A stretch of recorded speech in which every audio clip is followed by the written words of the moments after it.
ஸ்ரீகுருப்போ நம.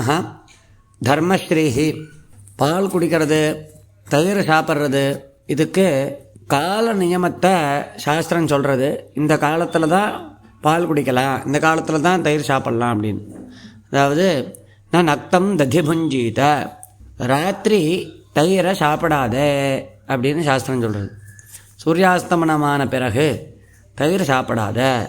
நம்ம வீட்டில் பெரியவாள்லாம் கூட சொல்லுவா, ராத்திரி தயிர் சாப்பிட்டா ஆயுசு குறைவு அப்படின்னு.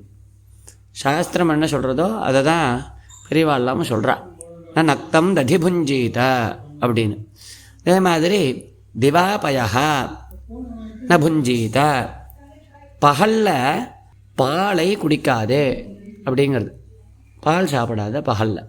அதாவது சூரிய அஸ்தமனமான பிறகு தயிர் சாப்பிடக்கூடாது, பகல் முழுவதும் பால் குடிக்கக்கூடாது. அப்போ தயிரை பகலில் தான் சாப்பிட்லாம், பாலை இரவில் தான் குடிக்கலாம். இதுதான் நம்மளுக்கு ஆரோக்கியத்தை ஏற்படுத்தும், ஆரோக்கியப்பிரதம் அப்படின்னு சாஸ்திரத்தினுடைய அபிப்பிராயம். பகலில் பால் குடிக்க வேண்டிய அவசியம் வந்தால் என்ன பண்ணுறது? இப்போ விரத தினங்கள்லாம் இருக்கும், ஏகாதசி போன்ற விரத தினங்களில் அன்னம் எடுத்துக்காமல் அப்படி உபவாசம் இருக்கிறவா பால் குடிப்பா. பால் விரதத்துக்கு பங்கத்தை ஏற்படுத்தாது அப்படின்னு.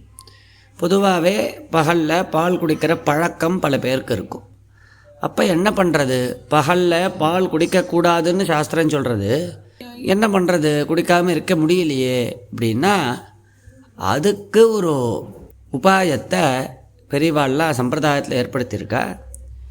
அந்த பாலில் கொஞ்சமாக மஞ்சப்பொடியை போட்டுண்டு குடிக்கிறது அப்படின்னு. அப்படி பாலில் அந்த மஞ்சப்பொடியை போட்டுண்டு குடித்தா பகலில் பால் குடிக்கிற அந்த தோஷமானது ஏற்படாது அப்படின்னு பெரியவாள்லாம் நம்மளுக்கு வழிகாட்டியிருக்கா.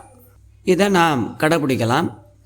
அதே மாதிரி தயிரை உரகூத்துறது பகலில் உரகூத்தக்கூடாது, ராத்திரியில் தான் தயிரை உரகூத்தணும் அப்படின்னு சாஸ்திரம் நம்மளுக்கு சொல்கிறது. ராத்திரி உரகூத்தின தயிர் பாலில் தயிரை உரகூத்தினா அது பகலில் தயிராக ஆகிடும். அதுதான் நம்மளுக்கு ஆரோக்கியத்தை கொடுக்கும். பகலில் பாலில் தயிரை உரகூத்தினாலும் அது தயிராக ஆகும், ஆனால் அது உடம்புக்கு அவ்வளவு நல்லதில்லை. சாஸ்திரமும் ராத்திரியில் தான் தயிரை உரக்கூத்தணும் அப்படின்னு சொல்கிறது. ராம் ராம்.